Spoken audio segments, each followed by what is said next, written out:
Wow. Alors déjà, j'ai un nouveau canapé. Oui. Et on va parler de 80s aujourd'hui.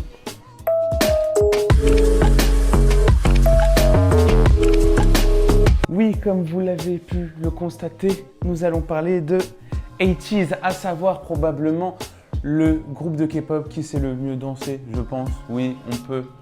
Oui. Commençons d'abord par la présentation, s'il vous plaît. Et j'appelle à la barre Hongjoong, parce que c'est le leader. Il est rappeur secondaire, danseur, compositeur. Voilà, on comprend son statut. Attendez 2 secondes, parce que je veux juste parler de quelque chose sur Hongjoong. Constatons-le, dans certains clips, avait un putain de mulet. Genre, pourquoi tu as fait ça? C'est périmé, c'est moche, c'est hideux, c'est laid. C'est dégueulasse, sincèrement. C'est la mode qu'il ne fallait pas du tout inventer, qu'il ne fallait pas que ça existe. Pourquoi tu l'as mis au 21e siècle? Je te le demande. Pourquoi tu as fait ça? Nous avons en deuxième position Seonghwa qui est chanteur. Yuno qui est quand même danseur principal et chanteur. Après, je vais bien passer à San qui est chanteur. Et maintenant, passons à mon Mingi, c'est le rappeur principal et il est aussi danseur secondaire. Un don dans la danse, la scène. Ensuite, maintenant, Woo Young qui est chanteur et c'est bien sûr le danseur principal. Et maintenant, le petit dernier, à savoir Jungho qui est chanteur principal et c'est du coup le maknae. L'histoire un peu triste de ce groupe, je dirais que de base en fait ils sont 8 mais ils auraient pu être 9. Tout simplement pourquoi? Eh bien parce qu'il y avait un certain artiste qui s'appelle Jun Young qui est arrivé dans le groupe assez tardivement et qui pour des raisons certaines, il ne prendra pas part à la composition finale.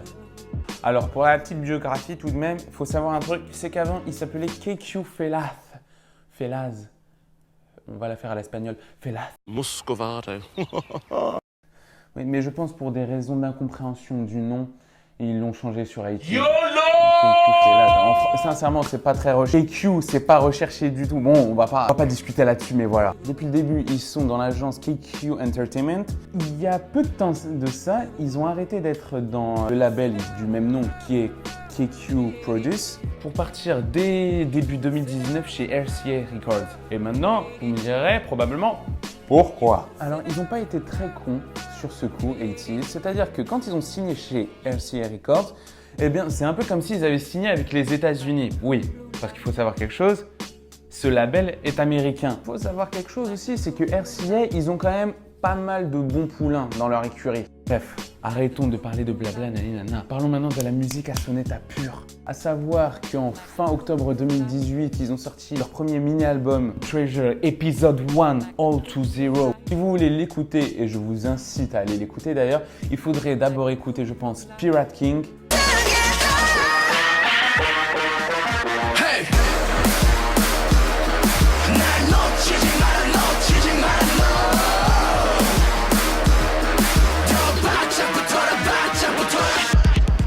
Treasure.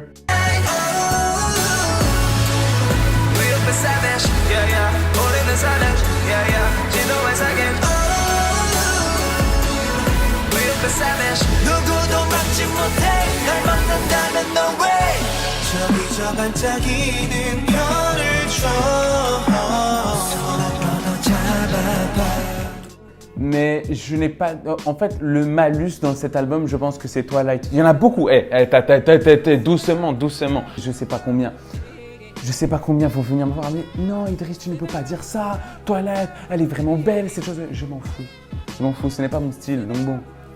Début 2019, comme une fleur, ils te sortent All to Zero, l'épisode 2 de Treasure, et qui est pour moi, je pense, le meilleur album. Hein. Ils ont sorti 3 mini-albums, et pour le moment, je pense que le deuxième est le meilleur. Oui. Tout simplement pourquoi Hala Hala.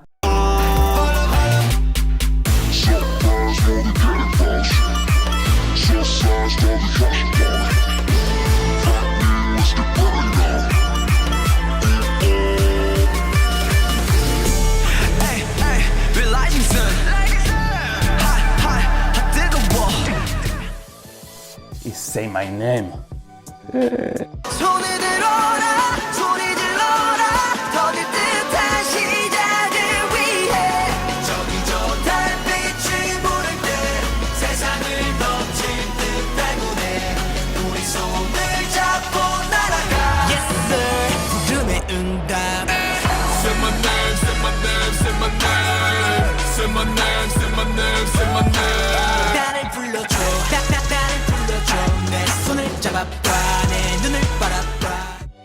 Sérieusement, ça bouge, c'est pas répétitif. Là, il y a des chorégraphies. Je n'y connais rien en danse, hein. Les danseurs qui vont regarder cette vidéo, je sais pas comment vous allez trouver cette chorégraphie-là, mais en tout cas, c'est du n'importe quoi. Dans Hala Hala, ils ont une telle synchronisation, ça part dans... C'est même ça, voilà, vous êtes là les gars, vous me comprenez. On est synchro, voilà. Bam, bam, bam, check. Ah! Et maintenant, on va terminer sur cette petite histoire d'album avec l'épisode 3 qui est One to All. Alors, je n'ai rien contre les sons d'été, mais... Sauf quand ça fait trop cliché.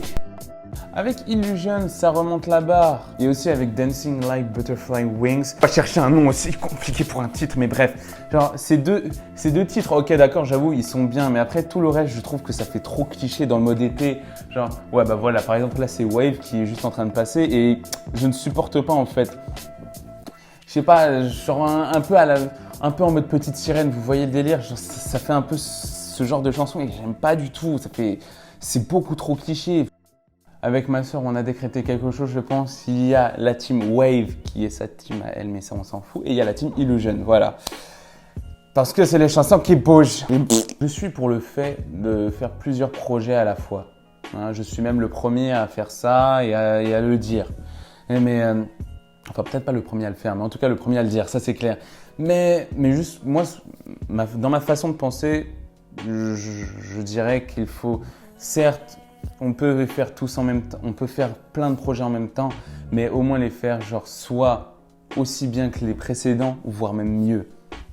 Maintenant, côté vestimentaire, je pense que j'ai pas vraiment de visual par rapport à ce groupe parce que mais en fait tous sont comment dire hyper stylés, ils arrivent à très bien s'accorder entre eux et c'est impeccable. S'adapter entre eux, comment dire, genre si l'un porte ça, l'autre va porter ça et nanana. Pourquoi tu m'appelles au moment où je fais la vidéo? Ouais, allô? J'étais en train de faire une vidéo. Bref, sur ce, je pense qu'on a fait un bon gros résumé de ce qui s'apparente à être 80s. Et bien sûr, comme d'habitude, tchuss!